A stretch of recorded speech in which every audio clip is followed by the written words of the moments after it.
नमस्कार। आपका अखबार के इस अंक में आपका स्वागत है। मैं हूं प्रदीप सिंह।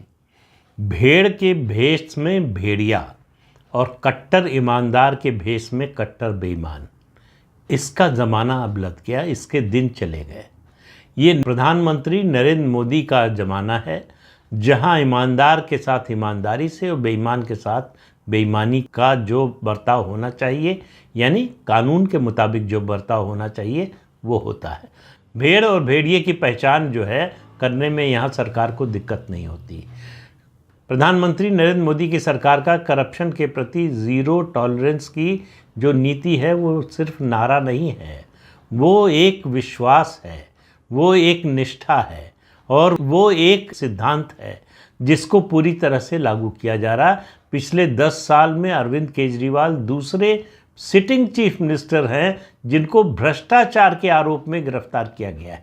इससे पहले हेमंत सोरेन को गिरफ्तार किया गया और उसके बाद अब अरविंद केजरीवाल की गिरफ्तारी।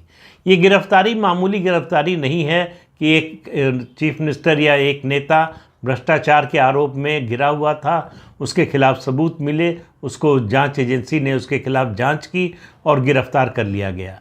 ये भारतीय राजनीति का मेरे हिसाब से एक इन्फ्लेक्शन पॉइंट है, प्रस्थान बिंदु है, जहां एक जो समझौता था आपस में राजनीतिक दलों के बीच में कि मैं तुम्हारे खिलाफ कुछ नहीं करूंगा, तुम मेरे खिलाफ कुछ मत करना। तो एक अघोषित सहमति थी, एक अघोषित समझौता था राजनीतिक दलों के बड़े नेताओं के बीच में कि हम आरोप प्रत्यारोप का खेल खेलते रहेंगे लेकिन कोई एक्शन नहीं लेंगे। उस सहमति को नरेंद्र मोदी ने 2014 में प्रधानमंत्री बनने के बाद तोड़ दिया। उन्होंने कहा कि जो भ्रष्टाचार में लिप्त है उसको किसी भी हालत में बचने नहीं देना है। जांच एजेंसियों को खुली छूट दे दी गई। आरोप ये लगा कि जांच एजेंसियों का दुरुपयोग हो रहा है। कोई असर नहीं पड़ा प्रधानमंत्री पर। वो बार बार पब्लिक रैलीज में बोलते रहे कि मैं बेईमान लोगों को, भ्रष्टाचारियों को बचने नहीं दूंगा, कोई भी भ्रष्टाचारी बचेगा नहीं। लोग मजाक उड़ाते रहे कि फलां को ले लिया, भ्रष्टाचार का आरोप था, फलां को ले लिया, भ्रष्टाचार का आरोप था, लेकिन उनको ये दिखाई नहीं दिया कि जिनके खिलाफ सबूत मिल रहा है, जिनके खिलाफ प्रमाण मिल रहा है, वो जेल जा रहे हैं। आम आदमी पार्टी के 3 नेता पहले से जेल में हैं, सत्येंद्र जैन, मनीष सिसोदिया और संजय सिंह। अब चौथे नेता होंगे अरविंद केजरीवाल।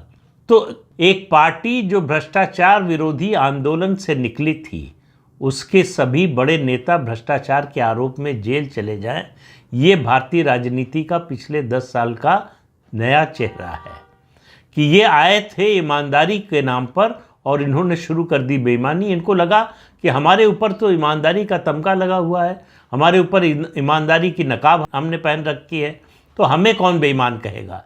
इसलिए अपनी तुलना कभी शहीद भगत सिंह से तो कभी किसी से करने लगे, अपने को कट्टर ईमानदार बताने लगे। उनको लगा कि जांच एजेंसियों के हाथ उन तक नहीं पहुंच पाएंगे, लेकिन मोदी के राज में ऐसा नहीं होता। आरोप कितना भी लगे पॉलिटिकल वेंडेटा का, इससे मोदी को कोई फर्क नहीं पड़ा। जिनके खिलाफ भ्रष्टाचार के मामले हैं उनकी जांच हो रही है और उसमें छोटे बड़े का कोई लिहाज नहीं कि आप बड़े राजनीतिक दल के हैं, बड़े नेता हैं, राष्ट्रीय नेता हैं या प्रदेश स्तर के नेता हैं या जिला स्तर के नेता हैं, इससे कोई फर्क नहीं पड़ता। आम आदमी पार्टी की इस समय देश के 2 राज्यों में, दिल्ली और पंजाब में सरकार है। अरविंद केजरीवाल की राजनीतिक हैसियत क्या है ये प्रधानमंत्री नरेंद्र मोदी को भी पता है और जांच एजेंसियों को भी पता है, लेकिन उन पर कोई फर्क नहीं पड़ा। इस बात से कोई फर्क नहीं पड़ा कि अरविंद केजरीवाल की राजनीतिक हैसियत क्या है और उसका असर क्या हो सकता है। क्या इससे भाजपा को नुकसान हो सकता है? क्या अरविंद केजरीवाल को सहानुभूति मिल सकती है? ये तमाम सवाल ज़रूर मन में रहे होंगे भारतीय जनता पार्टी के और केंद्र सरकार के। तो क्या ऐसे में केवल आरोप प्रत्यारोप का खेल खेला जाए और बयान देते रहें या कोई एक्शन भी हो? प्रधानमंत्री ने तय किया कि नहीं, एक्शन होगा, किसी को बख्शा नहीं जाएगा। अरविंद केजरीवाल को आज समझ में आ रहा होगा कि उन्होंने गलत व्यक्ति से पंगा ले लिया। गलत व्यक्ति से पंगा ले लिया मतलब गलत व्यक्ति के राज में भ्रष्टाचार घोटाला करने का फैसला किया। उनको लगा कि वो बहुत चतुर खिलाड़ी हैं और वो कहीं से फंसेंगे नहीं। इसीलिए जब सरकार बनी तो उन्होंने अपने पास कोई विभाग नहीं रखा।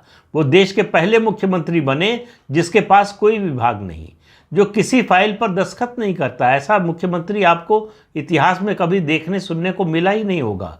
जो कैबिनेट की किसी बैठक में उसकी अध्यक्षता नहीं करता मुख्यमंत्री रहते हुए और कोई फैसला नहीं लेता। अरविंद केजरीवाल को लगा कि मैंने कहीं दस्तखत नहीं किए हैं, फाइल पर कहीं मेरा नाम नहीं है, कोई विभाग मेरे पास नहीं है, तो इसलिए मैं कैसे फंस सकता हूँ, मुझ तक जो है कानून के हाथ कैसे पहुँच सकते हैं। वो भूल गए थे कि इस देश के प्रधानमंत्री नरेंद्र मोदी हैं, और उसका असर ये हुआ कि उनके इस भूल जाने के कारण आज वो जेल की चौखट पर खड़े हैं। उनको ईडी ने गिरफ्तार कर लिया है। गिरफ्तारी के बाद की प्रक्रिया पूरी की जा रही है। मुझे नहीं लगता कि सुप्रीम कोर्ट से अरविंद केजरीवाल को कोई राहत मिलने वाली है, तो इसलिए उनका ईडी कस्टडी के बाद तिहाड़ जेल जाना लगभग तय है। और ये भी लगभग तय है कि एक बार जेल गए तो बाहर आना बड़ा मुश्किल है। Prevention of money laundering act जो है उसमें ओनस साबित करने का कि वो निरपराध है या निर्दोष है, ये जिस पर आरोप लगा है उस पर होता है। बाकी मामलों में होता है कि जो जांच एजेंसी है उसको साबित करना पड़ता है कि जिसको गिरफ्तार किया है या जिसके खिलाफ जांच की है, जिस पर आरोप लगाया है, वो दोषी है। दोषी सिद्ध करने का दायित्व जांच एजेंसी पर होता है, लेकिन एनफोर्समेंट डायरेक्टरेट के मामले में ये दायित्व जो है जिस पर आरोप लगा है उस पर होता है। इसलिए ईडी के केस में जो एक बार फंसता है वो जल्दी बचता नहीं है। तो अरविंद केजरीवाल की गिरफ्तारी ये संदेश है देश के उन तमाम नेताओं को जो समझते हैं कि भ्रष्टाचार करके बचकर निकल सकते हैं। ये मुनादी है एक तरह से प्रधानमंत्री नरेंद्र मोदी की कि भ्रष्टाचार करोगे तो जेल जाना पड़ेगा, भ्रष्टाचार करोगे तो जांच एजेंसी का सामना करना पड़ेगा, भ्रष्टाचार करोगे तो बच नहीं पाओगे। तो अरविंद केजरीवाल की गिरफ्तारी, पहले लग रहा था कि सत्येंद्र जैन, मनीष सिसोदिया, संजय सिंह गए और इनके जाने से जो है कोई खास असर नहीं पड़ेगा। अब मुश्किल ये है कि कांग्रेस पार्टी क्या जवाब देगी। कांग्रेस पार्टी ने दिल्ली में समझौता किया है अरविंद केजरीवाल से। अरविंद केजरीवाल पर लगे भ्रष्टाचार के आरोपों को कांग्रेस पार्टी कैसे डिफेंड करेगी। और इंडी अलायंस में अरविंद केजरीवाल की पार्टी आम आदमी पार्टी शामिल है, उसको बाकी दल उनका कैसे समर्थन करेंगे। एक भ्रष्टाचारी का, भ्रष्टाचार के आरोपी का, जो भ्रष्टाचार के आरोप में जेल जा रहा है, उसका बचाव इंडी अलायंस के घटक दल कैसे करेंगे। और क्या उनके मन में ये डर नहीं बैठ गया होगा कि अगर हमने घपला किया है, हमारी सरकार के दौरान घपला हो रहा है या हुआ है, तो हमारा भी हश्र वही होगा। तो जो अरविंद केजरीवाल का हुआ वो इस देश के तमाम भ्रष्टाचारी नेताओं का वही हश्र होने वाला है। ये गिरफ्तारी इस बात का खुला संकेत है, खुली घोषणा है। तो अरविंद केजरीवाल जेल गए, उनके पीछे आप देखिए कितने लोग और जेल जाते हैं। ये जो भ्रष्टाचार का खेल पिछले 75-77 साल से चल रहा था, आम लोगों में ये धारणा हो गई थी कि अगर आप नेता हैं, आप रसूख वाले हैं, तो आप कोई भी भ्रष्टाचार, कोई भी चोरी करें, आप बचकर निकल जाएंगे। वो धारणा प्रधानमंत्री नरेंद्र मोदी ने तोड़ दी है कि कोई भ्रष्टाचार के मामले में कोई वीआईपी कल्चर नहीं है। अगर आप बड़े पद पर हैं, प्रतिष्ठित पद पर हैं, आप चुने हुए प्रतिनिधि हैं, इससे कोई फर्क नहीं पड़ता। आपके लिए फ़र्क जो पड़ता है वो सबसे बड़ी बात यह है कि आपका ईमानदार होना। अगर आप ईमानदार हैं तो आप चाहे सामान्य व्यक्ति हैं और चाहे बड़े रसूख वाले व्यक्ति हैं, दोनों के लिए कानून बराबर है। अरविंद केजरीवाल को पहली बार इस बात का एहसास हुआ होगा कि वो भी एक सामान्य व्यक्ति की तरह, अपनी पार्टी का नाम तो आम आदमी रख लिया, लेकिन अपने को खास आदमी समझने लगे थे।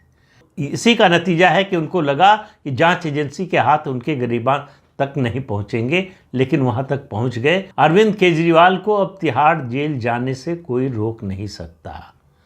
सुप्रीम कोर्ट मुझे नहीं लगता कि इस मामले में दखल देगा। ये तीसरी बार मैं बात कह रहा हूं। अगर सुप्रीम कोर्ट ऐसा करता है तो उसकी छवि पर आंच आएगी, उसकी छवि पर धक्का लगेगा, क्योंकि भ्रष्टाचार के आरोपी को बचाते हुए सुप्रीम कोर्ट अगर दिखेगा तो ये उसके लिए अच्छा नहीं होगा, और उसका कोई कारण नहीं है। मुझे नहीं लगता कि सुप्रीम कोर्ट जो है किसी भी स्थिति में अरविंद केजरीवाल और उनके साथियों की कोई मदद करेगा। पहले भी नहीं की है, आज भी करेगा, ऐसी कोई उम्मीद नहीं है। तो अरविंद केजरीवाल को देखकर बाकी नेताओं को सबक लेना चाहिए कि सावधान हो जाओ, तुम्हारा भी नंबर आएगा। मैंने बहुत दिन पहले कहा था सबका नंबर आएगा, सबका नंबर आ रहा है, बारी बारी से आ रहा है। तो इस अंक में इतना ही, अगले अंक में फिर मिलेंगे किसी नए मुद्दे के साथ। तब तक के लिए अनुमति दीजिए।